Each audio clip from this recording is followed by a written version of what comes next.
आज हम पढ़ेंगे यहाँ पर डुअल नेचर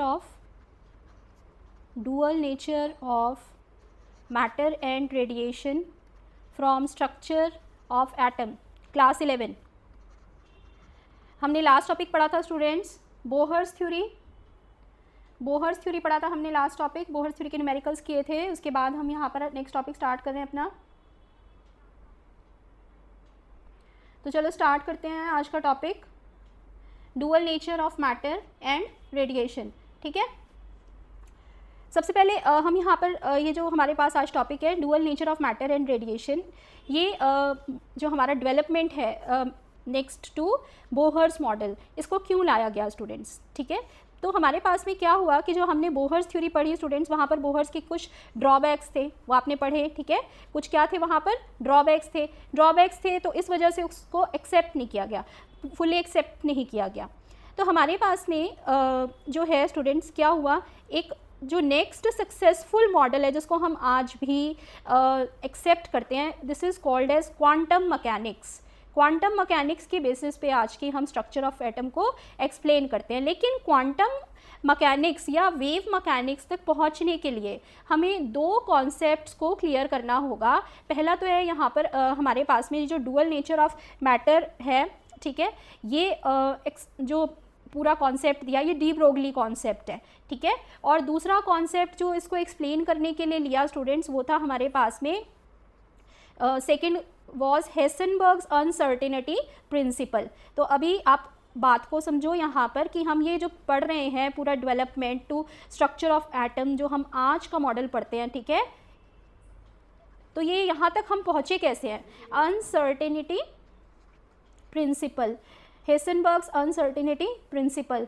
तो इसके लिए हमारे पास आज जो एक्सेप्टेड मॉडल है स्टूडेंट्स, ठीक है, बोहर्स मॉडल के कुछ ड्रॉबैक्स के कारण उसको भी क्या करना पड़ा, छोड़ना पड़ा। वहाँ पर बोहर्स मॉडल के बाद फिर कुछ डेवलपमेंट्स हुई, जिन डेवलपमेंट्स ने आज जो हम मॉडल एक्सेप्ट करते हैं वो है क्वांटम मैकेनिक्स। पर क्वांटम मैकेनिक्स को समझने के लिए यहाँ पर दो कॉन्सेप्ट को समझना ज़रूरी है। वो कौन से हैं, dual nature of matter and radiation and Heisenberg's uncertainty principle. तो हमारा आज का जो टॉपिक है, ठीक है, अब फिर सबसे बाद में जब हमारे पास आएगा टॉपिक क्वांटम मैकेनिक्स का, उसको पढ़ेंगे। उसको पढ़ने के लिए ये दो डेवलपमेंट्स को पढ़ना ज़रूरी है, तभी ये टॉपिक आपका क्लियर होगा। ठीक है, तो let us start the topic. हमारे पास में आज का टॉपिक है dual nature of matter and radiation. ठीक है, तो इस टॉपिक के अंदर स्टूडेंट्स हमारे पास में, जैसे आपको नाम से ही समझ में आ रहा है, ये dual nature of matter and radiation, जो वेव्स हैं, ठीक है, रेडिएशन जो है किस तरह से ट्रैवल करती हैं, वेव्स की फॉर्म में ट्रैवल करती हैं,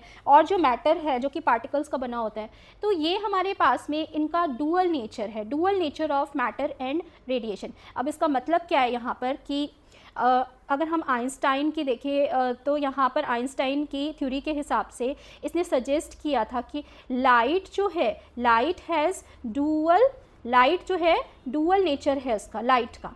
अब ये डुअल नेचर लाइट का मतलब तो ये हुआ कि यहाँ पर इसके नेचर को डिफ़ाइन करने के लिए हमें दो कॉन्सेप्ट्स लगाने होंगे, एक तो वेव नेचर और दूसरा यहाँ पर है particle nature, wave nature and particle nature.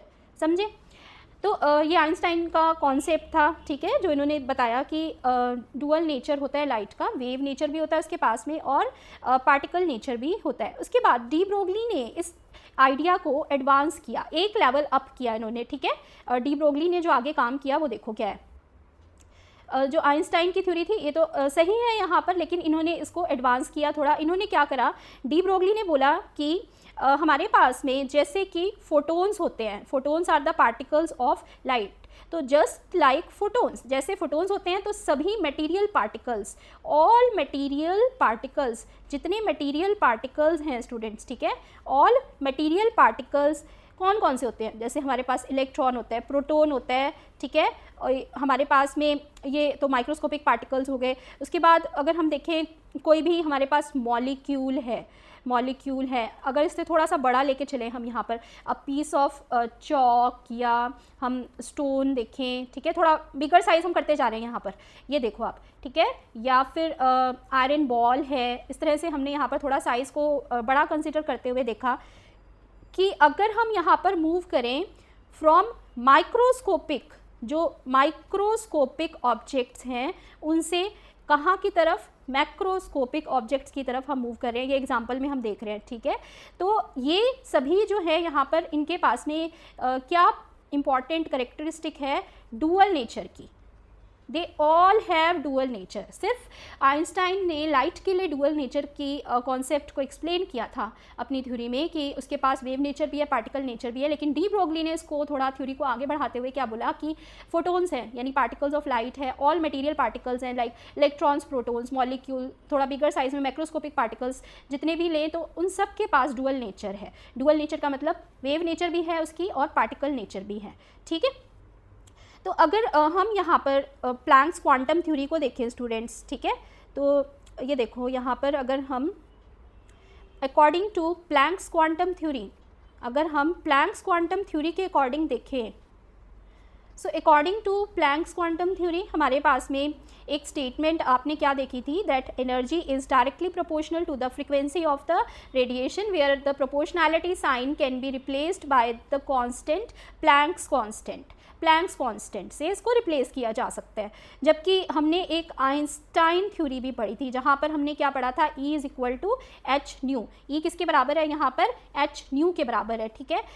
तो हमने यहाँ पर देखो ये पढ़ा था स्टूडेंट्स, आइंस्टाइन की थ्योरी क्या थी, E is equal to m c square, E is equal to m c square, where m is the mass of the photon, m is the mass of photon, c is the velocity of light जिसका value आपको पता है 3 × 10⁸8 metre per second, ठीक है। तो ये हमारे पास में जो है वेलोसिटी की वैल्यू हुई। देन आप h की वैल्यू देखो, तो h की वैल्यू क्या है, which is planks constant. Planck's constant की वैल्यू क्या है स्टूडेंट्स, हम लोग कर चुके हैं पहले, ठीक है। एंड न्यू जो है हमारी फ्रिक्वेंसी है। अब अगर हम इन दोनों इक्वेशंस को इक्वेट करें आपस में, ये दोनों हमारी एनर्जी के रिलेशनशिप्स हैं, ठीक है। तो ये हमारे पास क्या आ गया, h nu is equal to m into c square, आया कि नहीं आया, ठीक है। अभी न्यू इज इक्वल टू, यहाँ पर हमारे पास में जो न्यू की वैल्यू है वो क्या हो जाएगी, देखो यहाँ पर हमारे पास में न्यू जो है वो होता है c बाय लैम्डा, ठीक है ना।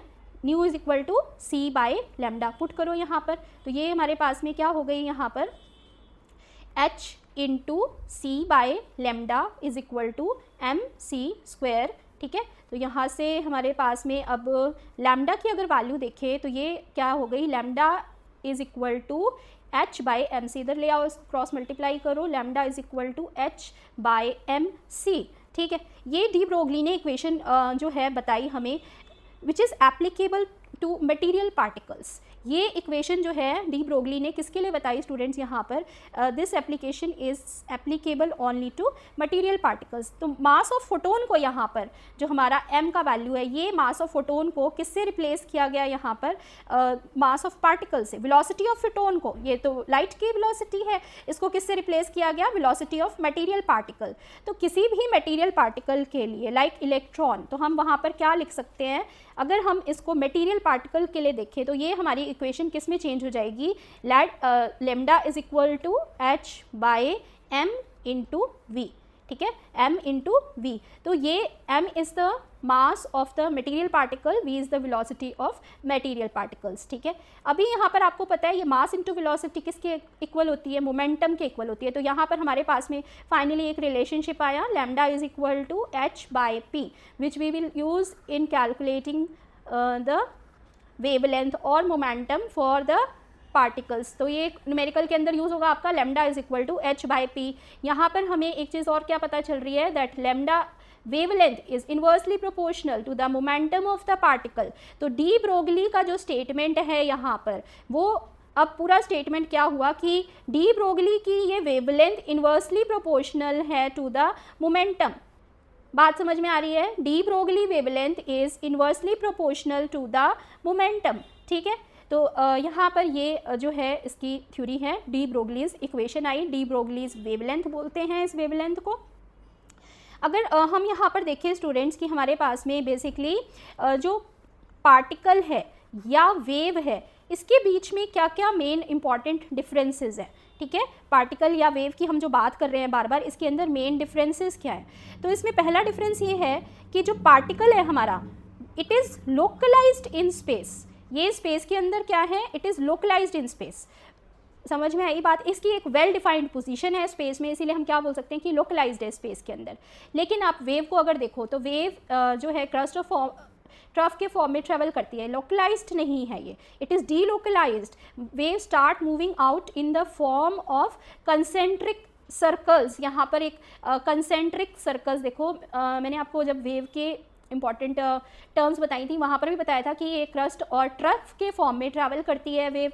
तो हम यहाँ पर क्या बोल सकते हैं कि वेव इस तरह से स्प्रेड आउट है स्पेस के अंदर in the form of concentric circles, ठीक है। तो हमारे पास में यहाँ पर हम क्या बोल सकते हैं, wave is delocalised in space. Wave जो है वो क्या है हमारे पास में, it is delocalised in space, ठीक है, समझ गए। ये हमारा यहाँ पर पहला पॉइंट हुआ। दूसरा पॉइंट अगर हम यहाँ पर देखें कि हमारे पास में ये पार्टिकल्स जो होते हैं ये स्पेस के अंदर जितनी जगह इन्होंने लेनी है उतना सेम स्पेस हमेशा वो लेगा, ठीक है। एक पर्टिकुलर स्पेस ऑक्यूपाई करेगा ही वो, पर्टिकुलर स्पेस इज़ ऑक्यूपाइड, ठीक है। यहाँ पर पार्टिकल कोई भी है अब तो वो पर्टिकुलर स्पेस को ऑक्यूपाई करेगा, ठीक है। यानी कि एक पार्टिकल ने जो स्पेस ऑक्यूपाई किया हुआ है तो उसको हटाकर ही दूसरा पार्टिकल आएगा, उस जगह पर वो जो स्पेस जो है ऑक्यूपाई हो चुकी है वहाँ पर अब नहीं आ सकता, वो ऑक्यूपाइड स्पेस है, ठीक है। तो इसको हम बोलते हैं कि पार्टिकल्स जो हैं आपस में कोई इंटरफेरेंस नहीं शो करते। Particles do not interfere with each other, particles do not interfere. लेकिन अगर हम यहाँ पर वेव्स की बात करें, ठीक है, तो वेव्स तो सेम रीजन के अंदर को एग्जिस्ट कर सकती हैं, ठीक है। अब वेव्स जो है सेम रीजन के अंदर क्या कर सकती हैं स्टूडेंट्स, को एग्जिस्ट कर सकती हैं, एक साथ एग्जिस्ट कर सकती हैं, ठीक है। तो इस तरह से वेव्स की जो अगर हम यहाँ पर बोलें तो ये हमारे पास में पॉइंट होगा यहाँ पर कि that they can interfere with each other.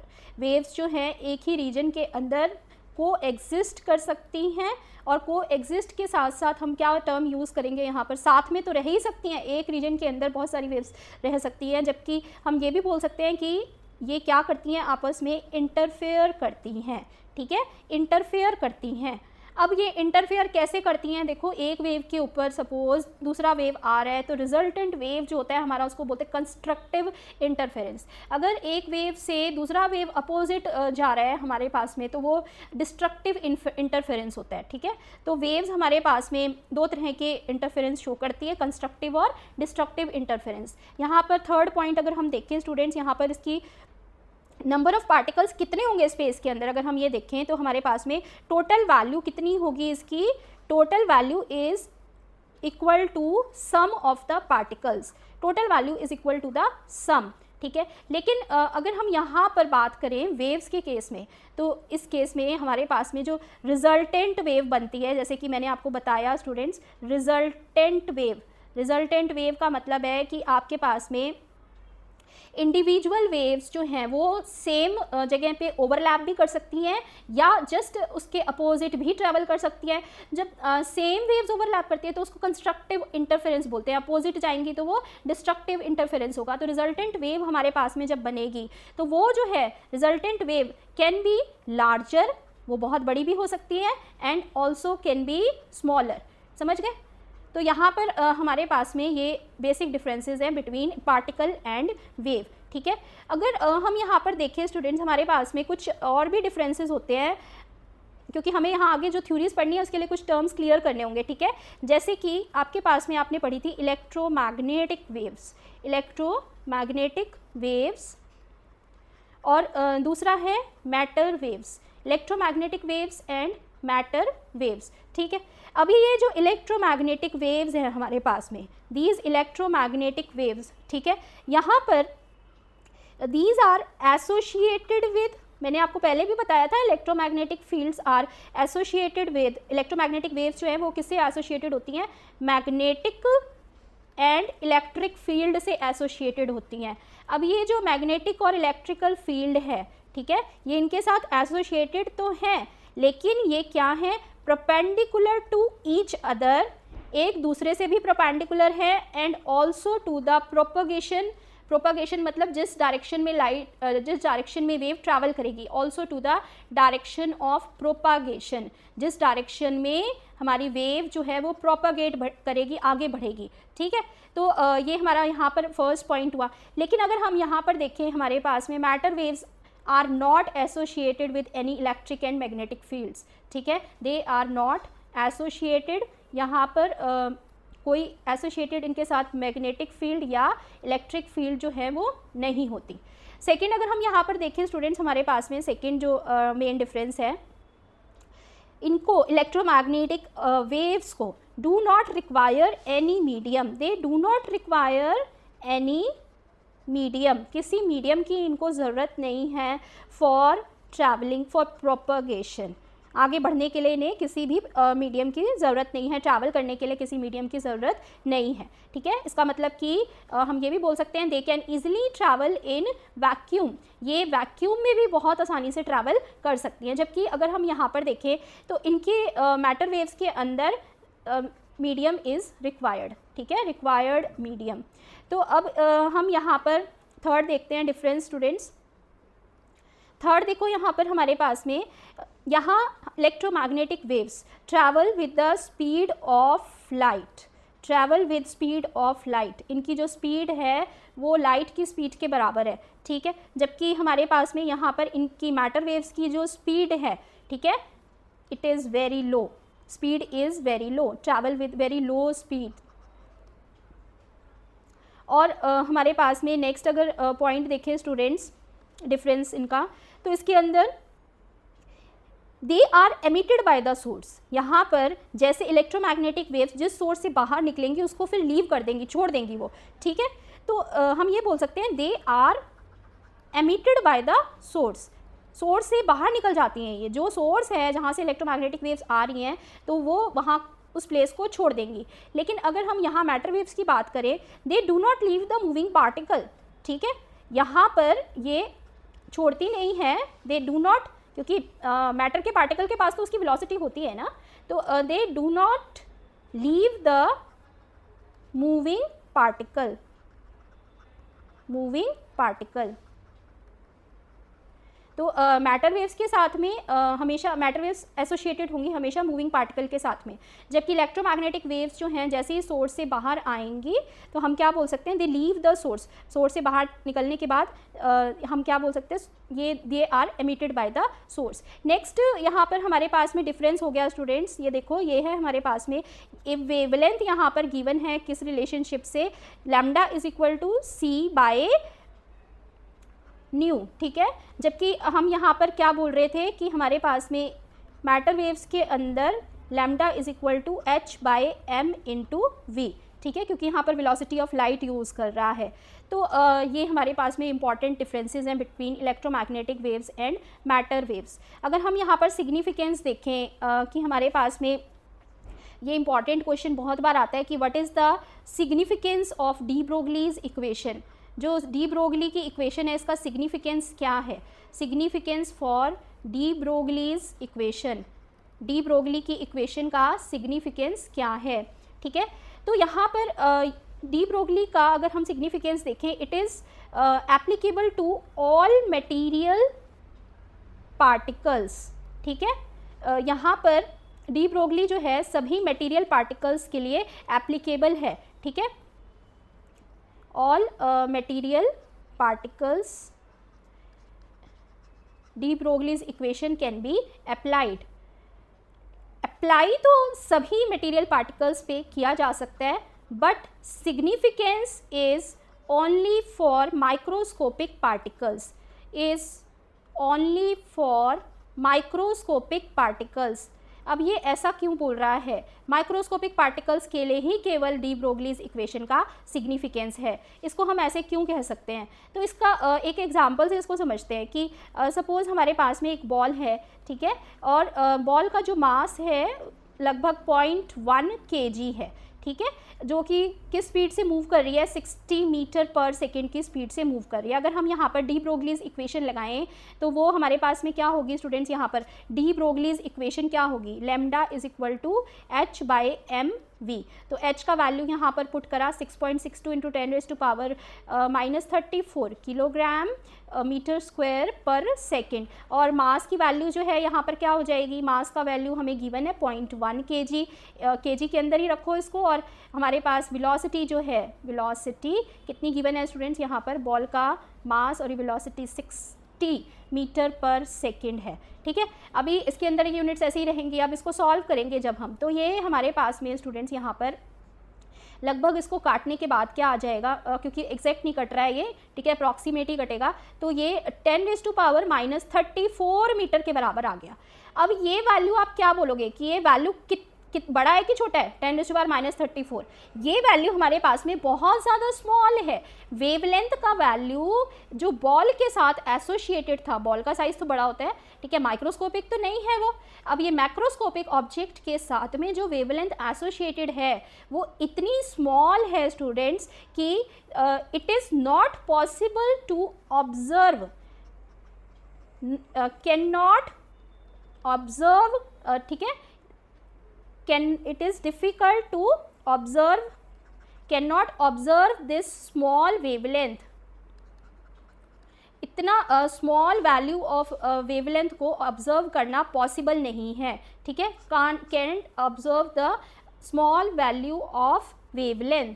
तो अब क्या हमने इसीलिए बोला कि अगर हम बड़े ऑब्जेक्ट्स लेते हैं तो उनके साथ जो वेवलेंथ एसोसिएटेड है वो इतनी कम है कि उसको ऑब्जर्व ही नहीं किया जा सकता। इसी वजह से हमने यहाँ पर डी ब्रोगलीज इक्वेशन को किसके लिए अप्लाई किया है, माइक्रोस्कोपिक पार्टिकल्स के लिए। तो माइक्रोस्कोपिक पार्टिकल्स के लिए अगर हम यहाँ पर देखें, ठीक है, सपोज हम यही पूरा जो है एक इलेक्ट्रॉन के टर्म्स में देखें, तो इलेक्ट्रॉन के टर्म्स में यहाँ पर इलेक्ट्रॉन के टर्म्स में यहाँ पर जो वैल्यू होगी लैम्डा की वो क्या होगी, देखो यहाँ पर lambda is equal to 6.62 into 10⁻⁻34 kilogram metre square second inverse, ठीक है, divided by mass of the electron हमारे पास में बहुत कम होता है। अब यही फ़र्क आ गया, ये देखो 0.1 का फ़र्क और 10⁻⁻30 का फ़र्क डिनोमिनेटर में, वो भी इतना बड़ा नेगेटिव वैल्यू है। तो अब ये यहाँ पर हमने मल्टीप्लाई करा इसको एक माइक्रोस्कोपिक पार्टिकल को जो कि 60 मीटर पर सेकेंड की स्पीड से जा रहा है, ठीक है, सेम स्पीड से जा रहा है। अब इसके साथ जो एसोसिएटेड वेवलेंथ होगी स्टूडेंट्स यहाँ पर ये हमारा ऑलमोस्ट कट जा रहे हैं नंबर्स, तो ये जो है कितना वैल्यू रह गया आपके पास में, लगभग 10⁻5, ठीक है। अब हमारे पास में ये स्टूडेंट्स 10⁻⁻5 मीटर जो हमारे पास में वैल्यू है, this can be experimentally observed. इसको हम एक्सपेरिमेंटली क्या कर सकते हैं, ऑब्जर्वेशन इसकी कर सकते हैं, ठीक है, राइट, ऑब्जर्वेशन इसकी की जा सकती है। 10⁻⁵ तो बहुत बड़ा ऐसा वैल्यू नहीं है, बहुत आपके पास में नेगेटिव वैल्यू है जिसको आप ऑब्जर्व नहीं कर सकते हो उसको, लेकिन 10⁻34 को ऑब्जर्व नहीं किया जा सकता। तो इसी वजह से हमने क्या करा, डी ब्रोगली का जो रिलेशनशिप था, ठीक है, de Broglie relationship has no significance in everyday life. Everyday life में हम मटेरियल पार्टिकल से डील करते हैं, मटेरियल पार्टिकल्स का साइज़ जो है बहुत ज़्यादा बड़ा है स्टूडेंट्स, और हम माइक्रोस्कोपिक पार्टिकल्स के अंदर वेवलेंथ को ऑब्जर्व कर सकते हैं। सो this is the significance of D Broglie's wavelength.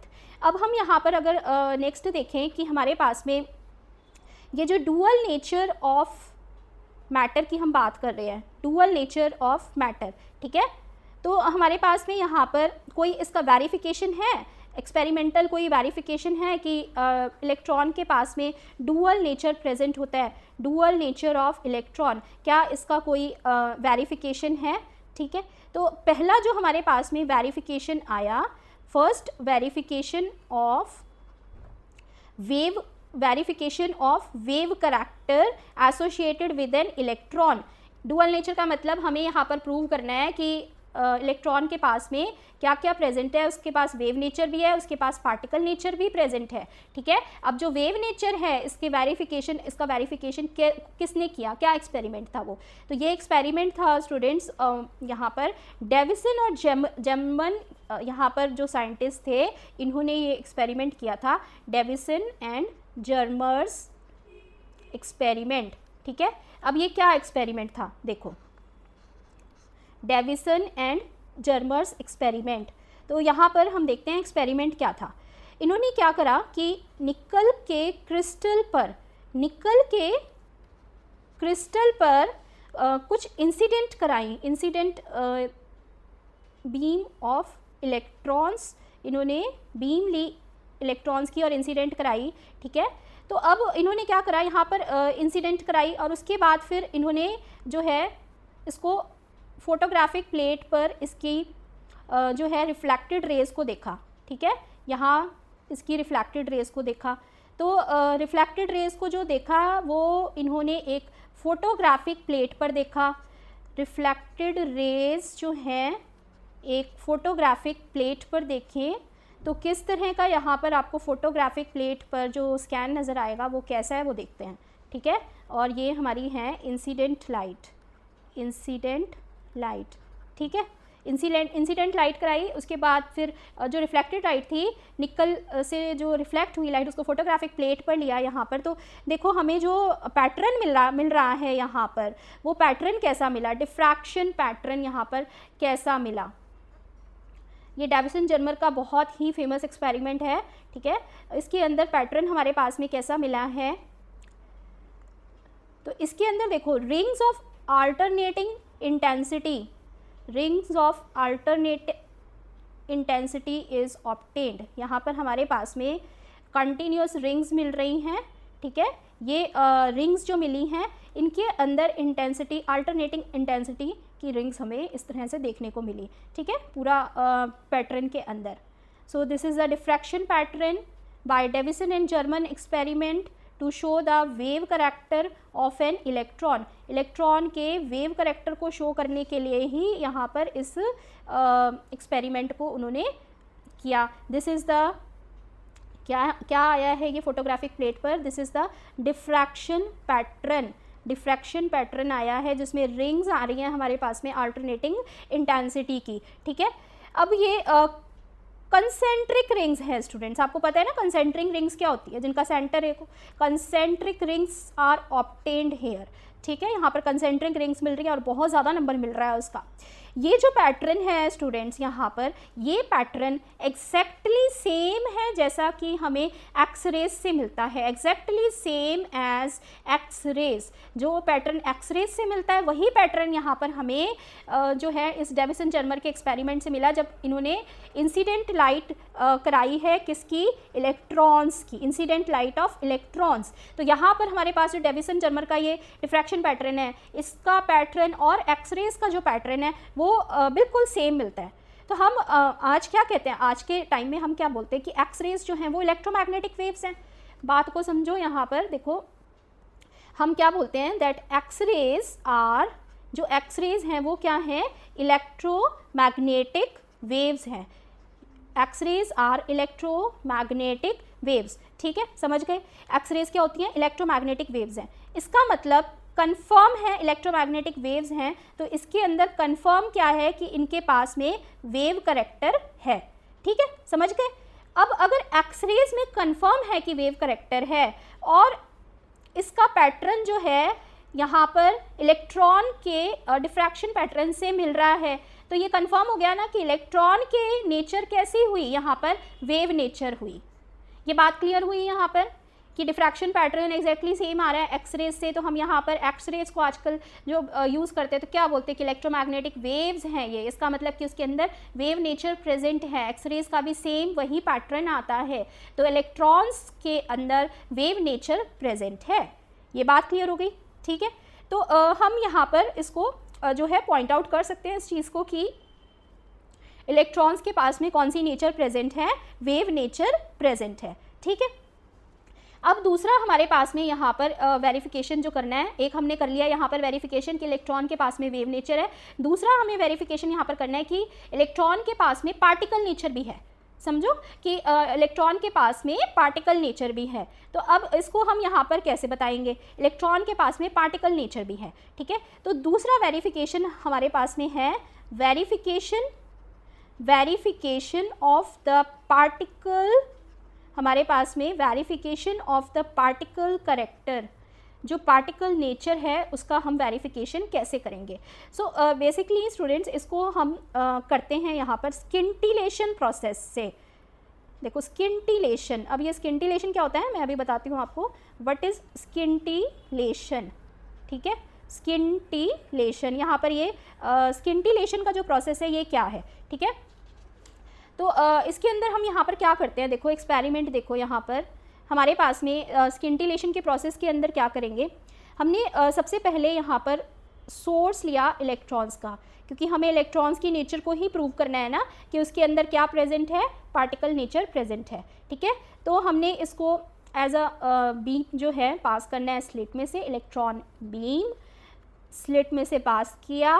Then यहाँ पर पास करने के बाद हमने इसको थिन फॉइल ऑफ गोल्ड की थिन फॉइल में से पास कराया, और इसका जो यहाँ पर डिफ्रैक्टेड बीम थी, ठीक है, इसका जो यहाँ पर डिफ्रैक्शन पैटर्न था उसको हमने फोटोग्राफिक प्लेट पे लिया, ठीक है, समझ गए। इसका जो डिफ्रैक्शन पैटर्न था उसको कहाँ पर लिया, फोटोग्राफिक प्लेट पर लिया। तो ये जो हमारे पास में यहाँ पर ये देखो पैटर्न कैसा आएगा, यहाँ पर फोटोग्राफिक प्लेट पर जो पैटर्न आएगा वो कैसा आएगा, तो इसके अंदर हमारे पास में यहाँ पर इस पैटर्न के अंदर हमें क्या डिफ्रैक्शन की रिंग्स नज़र आएंगी स्टूडेंट्स, ठीक है, यहाँ पर हमारे पास में डिफ्रैक्शन की रिंग्स नज़र आएंगी, ठीक है। तो ये बहुत अच्छा तो नहीं बन रहा है यहाँ पर, इसकी डिफ्रैक्शन की रिंग्स देखो, यहाँ पर हमें क्या बनाना है, बेसिकली रिंग्स बनानी है।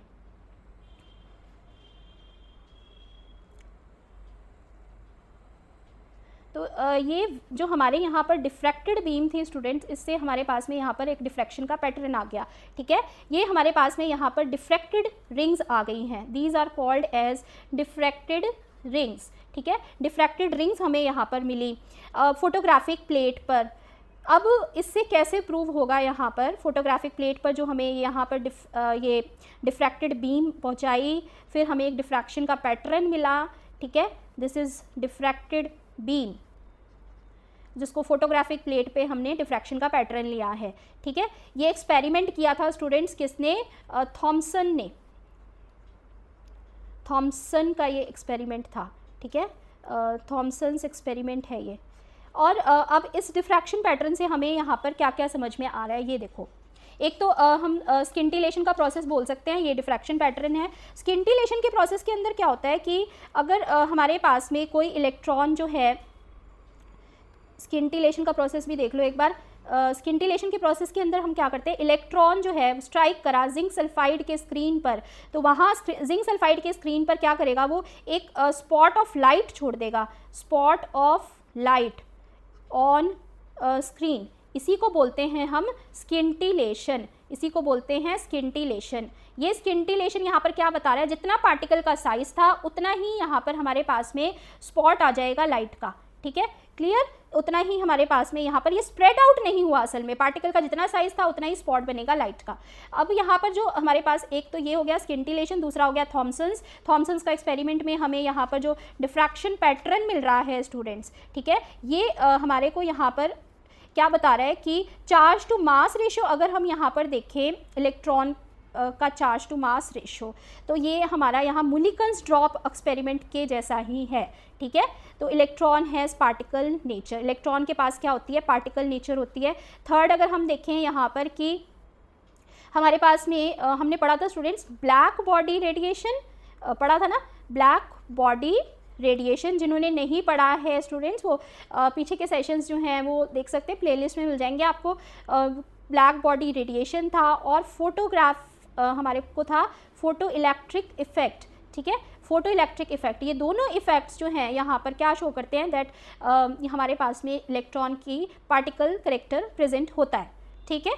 सो ये हमारे पास में दोनों ही नेचर हमने प्रूव कर दिया, particle nature as well as wave nature of electron. अगर हम यहाँ पर नेक्स्ट बात करें स्टूडेंट्स, तो हमारे पास में एक रिलेशनशिप था कि बोहर्स का एक पॉस्टुलेट था स्टूडेंट्स, ठीक है, बोहर्स का एक पॉस्टुलेट था for angular momentum of the, for angular momentum, इस एंगुलर मोमेंटम के पोस्टुलेट को हम डी ब्रोगली इक्वेशन से डिराइव कर सकते हैं, ठीक है। तो ये जो डेरिवेशन है यहाँ पर एंगुलर मोमेंटम की फ्रॉम बोहर्स लॉ, इसको हम डी ब्रोगलीज इक्वेशन से डिराइव कर सकते हैं, ठीक है। कैसे, देखो अब हमारे पास में हमें पता है कि एंगुलर मोमेंटम की वैल्यू क्या होती है 2 पाई आर विच इज़ mvr। आपने क्या पढ़ा था स्टूडेंट्स कि एंगुलर मोमेंटम की वैल्यू हमारे पास में एंगुलर मोमेंटम की वैल्यू क्या होती है mvr, ठीक है। nh/2 pi is equal to mvr, एक पढ़ी थी ना आपने स्टेटमेंट, ध्यान होगा आपको, हमने पढ़ी थी एक mvr is equal to n into h/2 pi, ठीक है। ये बोहर्स का पोस्टुलेट था एंगुलर मोमेंटम का। अब अगर हम यहाँ पर बोले कि हमारे पास में वेवलेंथ कितनी एसोशिएटेड होगी, वो होगी कितनी एसोशिएटेड होगी जितना ऑर्बिट का सरकमफ्रेंस है, ठीक है। हम क्या ऐसे बोल सकते हैं कि वेव जो है या तो कंप्लीटली हम इन फेज या आउट फेज किसी भी वेवलेंथ के लिए वो इक्वल किसके है, सरकमफ्रेंस ऑफ द ऑर्बिट के इक्वल है, ठीक है। तो यहाँ पर हमारे पास में जो रिलेशनशिप आया वो क्या है कि हमारे पास यहाँ पर इसका ये सरकमफ्रेंस का इंटीग्रल मल्टीपल होना चाहिए वेवलेंथ। नाउ अगर हम यहाँ पर देखें तो हमारे पास r जो है दिस इज रेडियस, r क्या है students, radius of orbit, n is the integer, n क्या है यहाँ पर इंटीजर है, l लेमडा का वैल्यू होता है h/mv। ये है हमारे पास में D Broglie's equation. D Broglie's equation क्या बोलती है, lambda is equal to h/mv, ठीक है। अगर हम यहाँ पर लैम्डा की वैल्यू को पुट करें स्टूडेंट्स, ठीक है, लैम्डा की वैल्यू इस इक्वेशन में क्या आ रही है 2 pi r divided by n, ठीक है। तो हम यहाँ पर इस वैल्यू को पुट करें अगर, तो ये वैल्यू क्या हो जाएगी हमारी यहाँ पे 2 pi r is equal to n जो है उसको उधर ले गए और ये आ गया हमारे पास nh/mv, ठीक है। या फिर हम क्या बोल सकते हैं, या फिर हम अब यहाँ पर क्या बोल सकते हैं कि क्या हम बोल सकते हैं that mvr is equal to n into h/2 pi. सिर्फ हमने यहाँ पर क्रॉस मल्टीप्लाई करा है स्टूडेंट्स, 2 पाई को हम इधर ले आए, mv को उधर ले गए, ठीक है। तो mvr is equal to nh/2 pi. तो हमारे पास में ये जो इक्वेशन आ गई वो क्या आ गई, एंगुलर मोमेंटम की इक्वेशन आ गई जो बोहर्स कॉन्सेप्ट से उसने बताई थी, लेकिन हमने इसको डिराइव किससे किया है, डी ब्रोगलीज इक्वेशन से डिराइव किया है। बोहर्स की एंगुलर मोमेंटम की जो इक्वेशन है उसको हम डी ब्रोगलीज इक्वेशन से हमने इसे डिराइव किया है, ठीक है। कैसे किया है कि हमारे पास में जो वेवलेंथ एसोसिएटेड होती है स्टूडेंट्स, क्या होता है कि ऑर्बिट जो है हमारा यहाँ पर ऑर्बिट के अंदर इलेक्ट्रॉन ट्रैवल कर रहा है in the form of wave, तो या तो वो इन फेज ट्रैवल करेगा या तो आउट फेज ट्रैवल करेगा। ये देखो इन फेज आउट फेज दो ही तरह से ट्रैवल कर सकता है, ठीक है। तो अब हमारे पास में अगर हम देखें तो ये ट्रैवल कहाँ कर रहा है, इसके सरकमफ्रेंस ऑफ द सर्कल पर which is equal to 2 pi r। तो अब ये क्या कह रहा है कि हमारे पास में अगर कम्प्लीटली हमें इन फेज चाहिए तो सरकमफ्रेंस ऑफ द ऑर्बिट जो है वो इंटीग्रल मल्टीपल होना चाहिए यहाँ पर वेवलेंथ का, ठीक है। और यहाँ पर हमने lambda is equal to h/mv जो डी ब्रोगलीज इक्वेशन थी उसको पुट किया, वैल्यूज़ को मल्टीप्लाई करा, क्रॉस मल्टीप्लाई करके हमारे पास में फाइनली जो है बोहर्स एंगुलर मोमेंटम की वैल्यू आ गई। This is Bohr's angular momentum. ये क्वेश्चंस में जब आप न्यूमेरिकल्स करोगे तो यही सब फॉर्मूले लगने हैं अभी स्ट्रक्चर ऑफ एटम के अंदर, समझ गए, यही सारे फॉर्मूले आएंगे।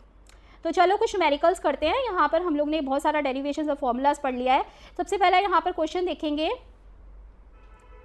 तो फर्स्ट क्वेश्चन है हमारे पास में यहाँ पर कि आपके पास यहाँ एक इलेक्ट्रॉन का मास दिया हुआ है स्टूडेंट्स 9.1 इंटू 10⁻⁻31 kg, ना भी दिया हो तब भी पता है आपको इसका, ठीक है। इससे एसोसिएटेड वेवलेंथ को आपको कैलकुलेट करना है जब आपको वेलोसिटी का वैल्यू, ये वेलोसिटी का वैल्यू कितना दिया हुआ है 10⁻³ मीटर पर सेकेंड दिया हुआ है, ठीक है।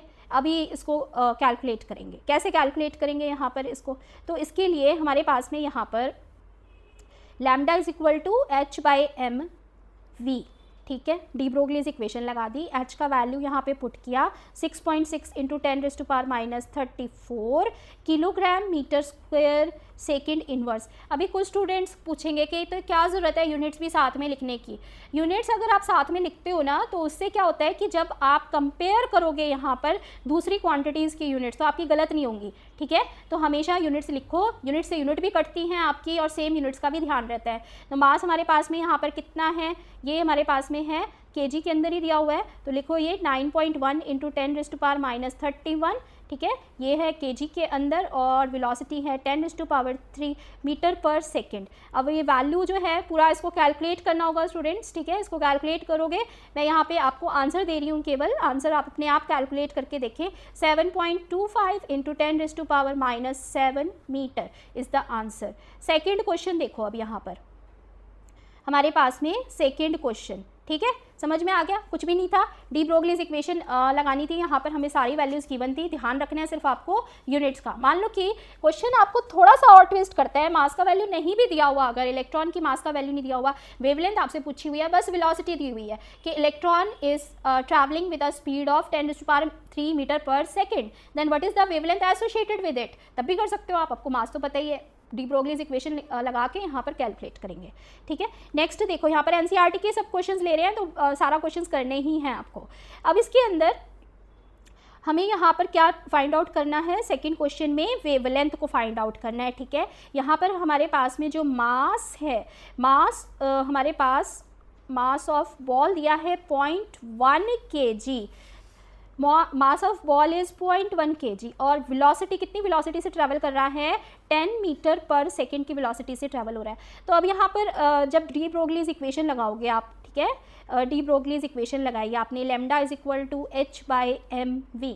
अब इसके अंदर वही उसी तरह से वैल्यूज़ को पुट करो 6.26। अभी आप बोलोगे यहाँ पर जो है आपने कम लिखा था, ये और ज़्यादा ले लिया आपने। देखो, आप जितना ज़्यादा डेसिमल के बाद वैल्यूज़ लेके चलोगे उतने ही आपका एक्यूरेट आंसर आएगा। अगर आप ये डिजिट्स को गायब करोगे जो डेसिमल के बाद हैं तो अप्रॉक्सीमेट आपके पास आंसर आता जाएगा, ठीक है, तो ये फ़र्क होता है बस। अब यहाँ पर आपने 6.626 इंटू 10⁻34 ये हो गया हमारे पास में unit kilogram metre square per second divided bye 0.1 into 10, ठीक है, ये हमारे पास में 0.1 इंटू 10 और क्या आंसर क्या आएगा, यही आएगा, ये 0.1 इंटू 10 तो 1 ही रह गया, तो यही आंसर हो गया, ये हो गया 6.626 इंटू 10⁻34 मीटर, वेवलेंथ की यूनिट मीटर है। तो बहुत ही सिंपल, ये तो कुछ नहीं करना है इसके अंदर आपको, लेकिन आपको यहाँ पर कौन सा फॉर्मूला कब लगाना है यही याद रखना है स्टूडेंट्स, और कोई ऐसी यहाँ पर इस तरह की मुश्किल वाली कोई बात नहीं है।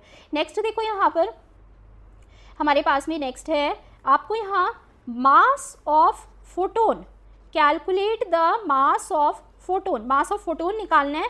अगर वेवलेंथ एसोसिएटेड है 3.6 एंगस्ट्रॉम्स, तो इसके अंदर वेवलेंथ का जो वैल्यू है यहाँ पर, वेवलेंथ का वैल्यू, ठीक है, it will be equal to 3.6 angstrom units which is equal to 3.6 into 10⁻⁻10 metre के अंदर कन्वर्ट किया। मास ऑफ फोटोन निकालना है, photon is the particle of light, light का पार्टिकल है ये। अब अगर आपको ये पता चल गया कि ये लाइट का पार्टिकल है तो वेलोसिटी भी हम यहाँ पर किसकी लेंगे, लाइट की लेंगे, तो ये हो गया 3 इंटू 10⁸8। ये फोटोन को देख के समझ में आया, वेलोसिटी गिवन नहीं थी अलग से, photon is the particle of light, तो वेलोसिटी भी यहाँ पर आप लाइट की लोगे which is 3 into 10⁸8 metre per second. तो यहाँ पर अब इसी तरह से डी ब्रोगलीज इक्वेशन लगाई, lambda is equal to h/mv और ये हमारे पास में वैल्यू क्या हो गई 6.626 इंटू 10⁻34 डिवाइडेड बाय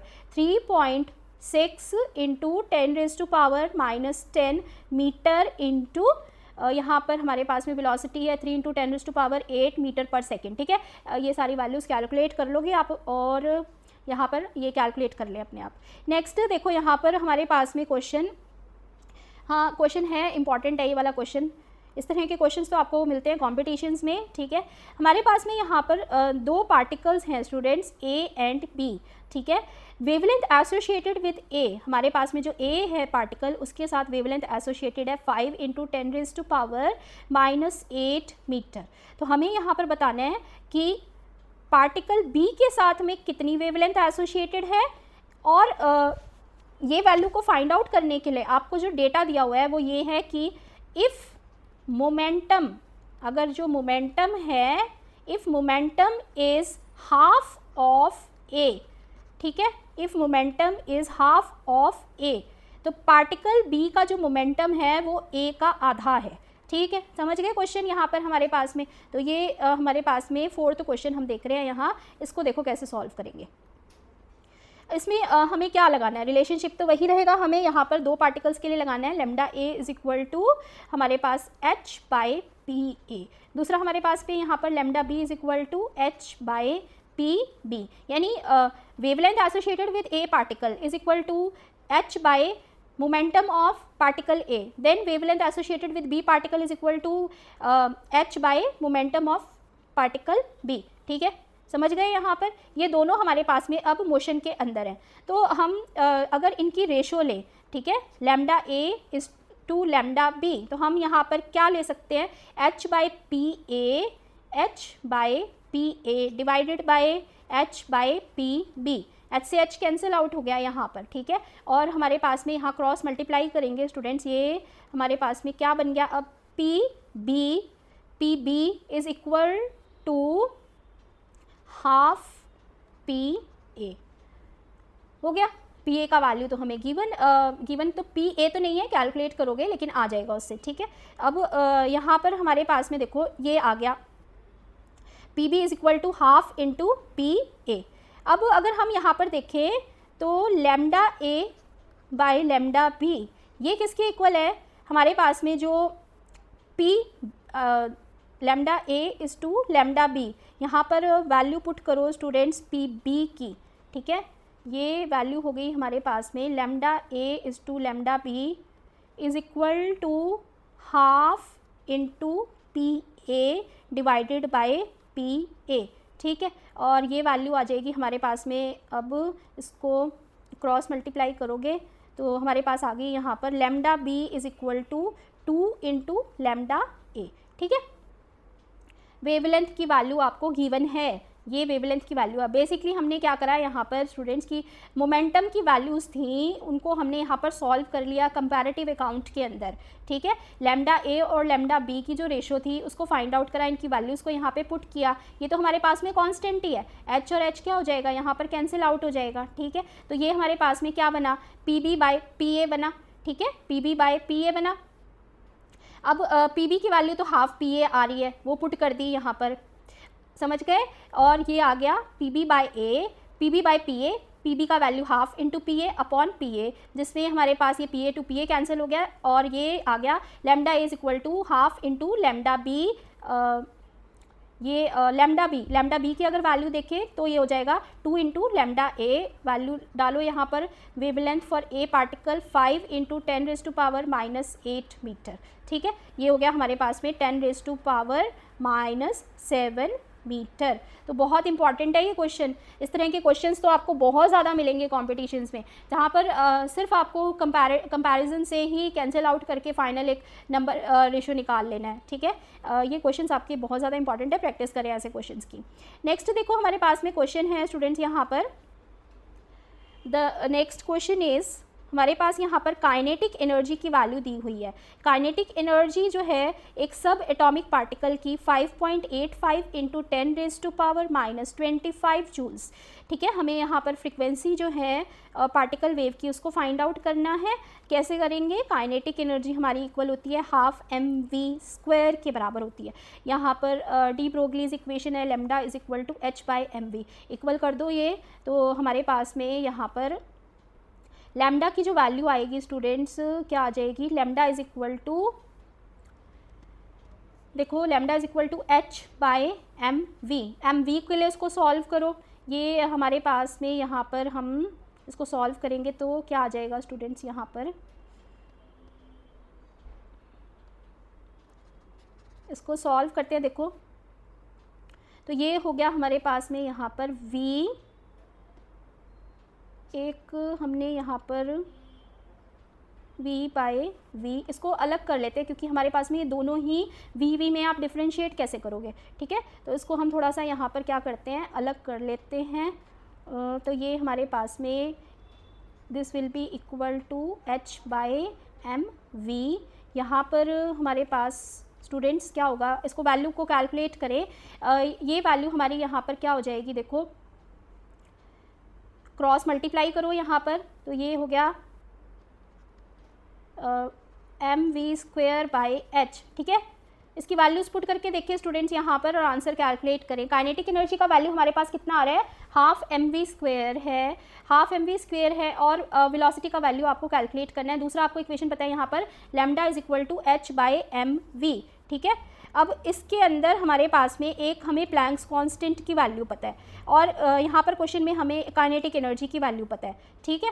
तो यहाँ पर हम क्या करेंगे, इसके अंदर स्टूडेंट्स हमें वैल्यूज़ को पुट करना होगा, ठीक है। वैल्यूज़ को पुट करके देखो आपके पास में ये आंसर जो है वो आ रहा है कि नहीं आ रहा है, पुट करके यहाँ पर इसको सॉल्व करके देखिए। नेक्स्ट हमारे पास में ये क्वेश्चंस जो हैं स्टूडेंट्स हम लोगों ने ऑलमोस्ट सभी क्वेश्चंस जो हैं यहाँ पर देख लिए हैं। काइनेटिक एनर्जी का ये क्वेश्चन था, तो इस तरह से हमारे पास में डी ब्रोगलीज इक्वेशन के और भी बहुत सारे क्वेश्चन हैं। चलो एक क्वेश्चन और देख लेते हैं। ये क्वेश्चन करें, calculate the momentum of a particle का मोमेंटम को कैलकुलेट करें, ठीक है। यहाँ पर अगर आपको वेवलेंथ की वैल्यू दी है 1 एंगस्ट्रॉम्स, जो लगभग हम क्या बोल सकते हैं, और 0.1 नैनोमीटर भी बोल सकते हैं, तो इसको कैलकुलेट करो। क्वेश्चन अच्छा है ये, ठीक है। मोमेंटम ऑफ अ पार्टिकल हमें कैलकुलेट करना है, वेवलेंथ का वैल्यू हमें यहाँ पर गिवन है, तो अब इसको कैसे कैलकुलेट करेंगे, करें इसको कैलकुलेट करके देखो, इसको आंसर बताओ क्या आ रहा है यहाँ पर। तो इसको कैसे करेंगे, यहाँ पर भी हमारे पास lambda is equal to h/p, ठीक है। और हमारे पास में यहाँ पर वैल्यूज पुट करो, हमें वेवलेंथ का वैल्यू गिवन है, मोमेंटम का वैल्यू जो है वो कैलकुलेट करना है, ठीक है। तो हम यहाँ पर क्या बोल सकते हैं, p इज इक्वल टू h/लैम्डा, वैल्यूज पुट करी 6.6 into 10⁻⁻34 kilogram metre square per second divided by lambda का वैल्यू है, यहाँ पर मीटर में कन्वर्ट करना होगा इसको। ये हमारे पास में यहाँ पर है 1 एंगस्ट्रॉम विच इज़ 10⁻⁻10 मीटर, ठीक है। तो अब ये 10 की पावर को सॉल्व कर लिया, ये आ गया हमारे पास में, और 6.6 into 10⁻⁻24 kilogram metre square per second. तो इस तरह से क्वेश्चन आप सॉल्व कर सकते हो यहाँ पर, ठीक है। बहुत सारा क्वेश्चन है यहाँ पर, इसको सॉल्व करके देखिए स्टूडेंट्स। डी ब्रोगलीज वेवलेंथ के क्वेश्चंस को हम अपने नेक्स्ट सेशंस में भी लेंगे और बोहर्स मॉडल के भी कुछ क्वेश्चंस न्यूमेरिकल्स को आगे सॉल्व करेंगे। तब तक जितने क्वेश्चंस न्यूमेरिकल सॉल्व कर सकते हैं करें, जो आपके टॉपिक छूट गए हैं पहले के, वो प्लेलिस्ट में आपको सेशंस मिल जाएंगे, तो वो सेशंस को आप देख सकते हो। बने रहिए चैनल पर, मिलते हैं आपसे जल्द ही दूसरे नए सेशन में, जहाँ पर नया टॉपिक डिस्कस करेंगे हम। और structure of atom from class 11 हम लोग डिस्कस कर रहे हैं चैनल पर, और बहुत सारा टॉपिक्स कवर हो चुका है। जो स्टूडेंट्स बाद में जुड़ रहे हैं वो पहले के टॉपिक्स को प्लेलिस्ट में जाकर देखें स्टूडेंट्स, ठीक है। तो मिलते हैं आपसे नेक्स्ट सेशन में, till then good bye students.